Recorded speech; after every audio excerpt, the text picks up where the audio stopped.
Ele diz, em primeiro lugar, que, de certo modo, a bondade é natural no homem, mas que, desde os tempos mais antigos, a maioria cedeu, vamos dizer, à tentação do egoísmo, considerando que a natureza havia dado a ele uma carta de recomendação dele próprio e nem uma carta de recomendação dos outros.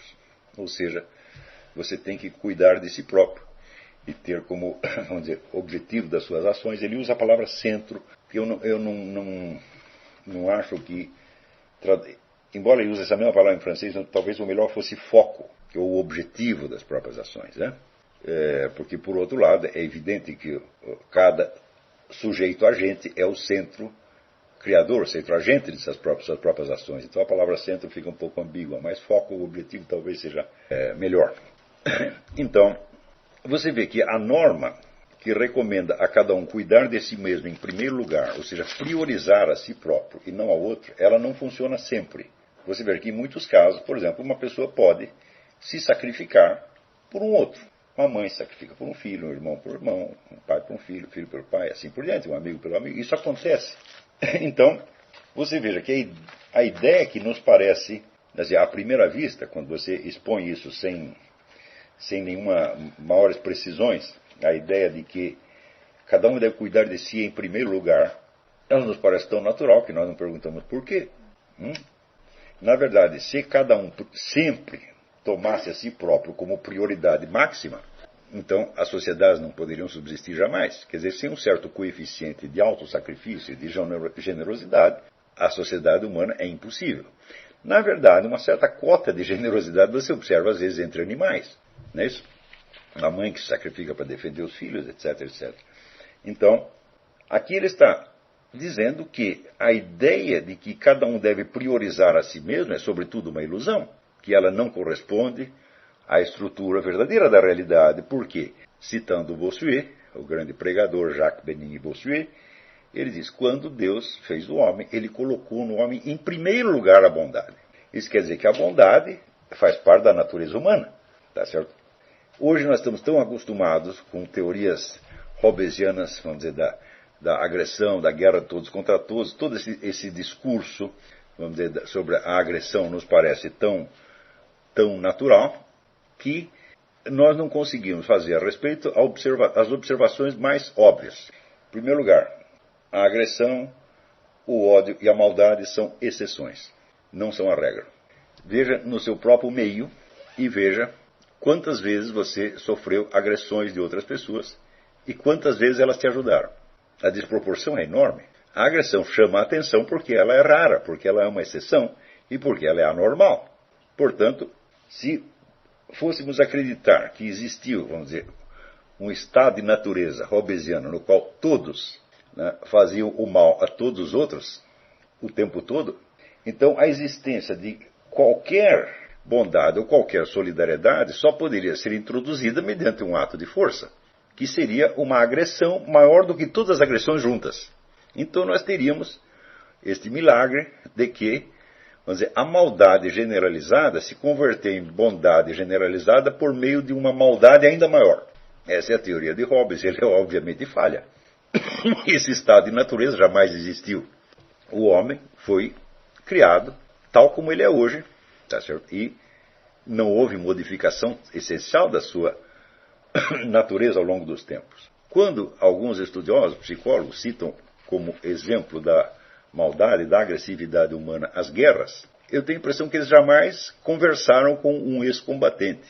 Porque se você perguntar a todos os ex-combatentes, você tinha raiva dos exércitos adversários? Fala, não, eu tinha medo. Não é isso? E tão logo esse medo era apaziguado por uma trégua, isso aconteceu em todas as guerras, tão logo havia uma trégua que apaziguava momentaneamente o estado de medo, o que se via? Manifestações de solidariedade entre os exércitos dos dois campos. Essas manifestações eram espontâneas, ninguém ordenava que você fosse até a trincheira adversária, oferecer cigarro para o outro, ou oferecer uma lata de sardinhas, uma coisa assim. Mas esses fenômenos aconteceram em todas as guerras. E eles se tornaram notáveis, sobretudo na Primeira Guerra Mundial. Porque eles aconteciam como... Na Primeira Guerra Mundial era uma guerra de trincheiras, onde nenhum dos exércitos conseguia avançar. Ficava um numa trincheira aqui, o outro trincheira do lado de lá, trocavam tiros durante certas horas e um não avançava nem o outro recuava. Então, por causa disso, houve uma longa convivência dos exércitos. E esses casos, vamos dizer, de solidariedade e de amizade entre os soldados dos dois lados se tornaram célebres na Primeira Guerra, embora tenham acontecido também em todas as outras. Então, eu não creio que se possa explicar a conduta de nenhum soldado na guerra pelo ódio. Afinal de contas, como o sujeito poderia odiar milhões de pessoas que ele não conhece? Isso não faz sentido. Ainda que ele reconheça que o outro está lutando por uma causa que lhe é adversa, ou que é contra os interesses do seu país, isso aí não cria nem agressividade nem ódio. Joseph Stalin, que era um grande psicólogo, quando perguntaram para ele qual é o motor principal das ações humanas, ele disse: o medo, não o ódio, não a agressividade. Então, Santo Tomás de Aquino dizia que a diferença entre o ódio e o medo é que, no caso do ódio, você sente que o adversário é mais fraco, e no caso do medo, você sente que ele é mais forte. Ora, se você tomar cada indivíduo, a totalidade dos seus adversários possíveis é necessariamente mais forte do que ele. Então, é mais normal que o indivíduo esteja com medo, tá certo? Mesmo que ele seja um combatente, ou digamos um lutador. Você imagina assim um sujeito que está iniciando numa carreira de lutador e ele pensar a sequência inteira dos adversários que ele terá de vencer no esporte. É uma coisa realmente assustadora. Ele não vai poder ter raiva dessa gente toda, mas medo certamente tem. Então, isso quer dizer, o normal no ser humano é a bondade. Isso está na estrutura humana. Mas existe um outro fator que ele não discute aqui, que faz com que as pessoas se encerrem numa concepção ilusória da realidade.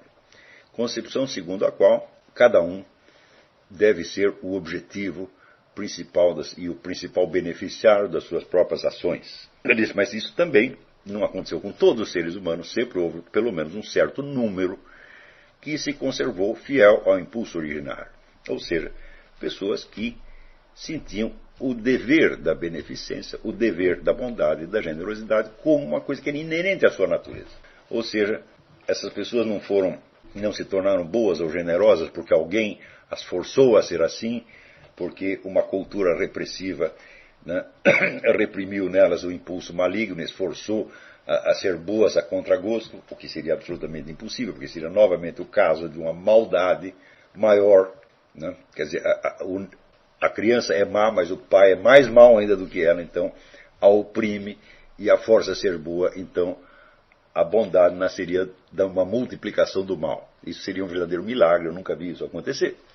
Então essas pessoas, a quem os gregos chamavam heróis, eram pessoas que sentiam os seus semelhantes como se fossem eles mesmos. Ou seja, as necessidades e os sofrimentos dos outros os tocavam como se fossem necessidades e sofrimentos deles próprios. Isso quer dizer que o círculo dos objetivos, dos alvos das suas próprias ações era, em princípio, o mundo inteiro, ou todas as quaisquer pessoas que coincidissem de estar ao seu alcance.